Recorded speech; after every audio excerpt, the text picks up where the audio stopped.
প্রথমে কি মনে হলো? শ্মশান মনে হচ্ছে তো। এখানে মানুষজন যে প্রাণে বেঁচেছে, কারো দুর্ঘটনা ঘটেনি, এটা সৃষ্টিকর্তার কাছে লাখো শুকরিয়া যে মানুষ প্রাণে বেঁচে গিয়েছে, কিন্তু আর কিছু নাই, ধ্বংস হয়ে গিয়েছে। এই মুহূর্তে সরকারের কাজ হবে অন্তত এদেরকে একটা অস্থায়ী ত্রাণ শিবির করে যতদিন না পর্যন্ত এই বিষয় এটা রিকভারি হচ্ছে, সরকার তাদেরকে পাশে থাকা, সহযোগিতা করা। কিন্তু সরকার তো পুনর্বাসন দেবে না বলছে।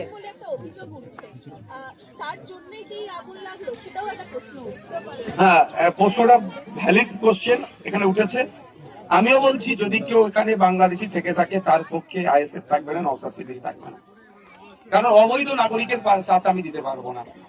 আমি মনে করি এখানে বৈধ নাগরিক আছে, এরপরে যদি অবৈধ নাগরিক থেকে থাকে তাহলে কাজ হবে এখানকার যারা সুবুদ্ধি সম্পূর্ণ মানুষ, লোকাল প্রশাসনকে জানানো। লোকাল প্রশাসন প্রয়োজন এসে তাদের আইডেন্টিটি চেক করবে, তাদের ন্যাশনালিটি চেক করবে। তার সাথে আগুন লাগানোর কোনো সম্পর্ক আছে বলে মনে করছি না। তবে এই আগুন লাগানোর পরে যে ইনসিডেন্ট একটা ঘটনা ঘটেছে সেটা কিন্তু আমাদেরকে ভাবাচ্ছে এই আগুন লাগানোর কি কারণ আছে। যদি আগুন লাগানোর বিষয়টা নিয়ে প্রয়োজনে জনস্বার্থ মামলা করা যায় নাকি সেই দিকে এগোবো। আমি আইনের বিশেষজ্ঞ যারা তাদের সাথে কথা বলবো।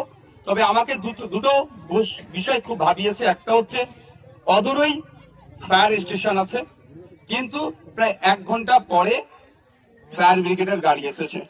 দ্বিতীয় হচ্ছে ফায়ার ব্রিগেডের গাড়ি আসার পরে নাকি এখানে ওই যে পানি ক্লিয়ার করবে যে নলটা নাকি কারা কেটে নিয়ে চলে গিয়েছে, আর সবকটা নলই কেটে নিয়ে চলে গেল। পাম্প মেশিনটা নাকি খালে ফেলে দিয়েছিল আর নলগুলো কেটে নিয়ে চলে গেছে। তাহলে ভয়ঙ্কর অভিযোগ, এটাও তদন্ত সাপেক্ষ, তদন্ত হওয়া দরকার। এর পেছনে রহস্যটা কি?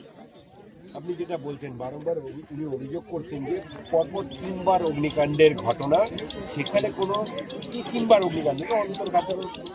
হ্যাঁ, আমার এখানে লোকাল একজন ব্যক্তির সাথে কথা বললাম, তিনি বললেন একবার নয় একাধিকবার, 3বার এই বস্তিতে আগুন লেগেছে।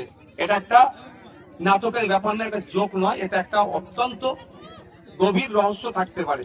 অন্তর্ঘাত কি উচ্ছেদ কি সিম্প্যাথি নিয়ে একাধিক বিষয় কিন্তু থাকতে পারে, সেটা তদন্ত সাপেক্ষ।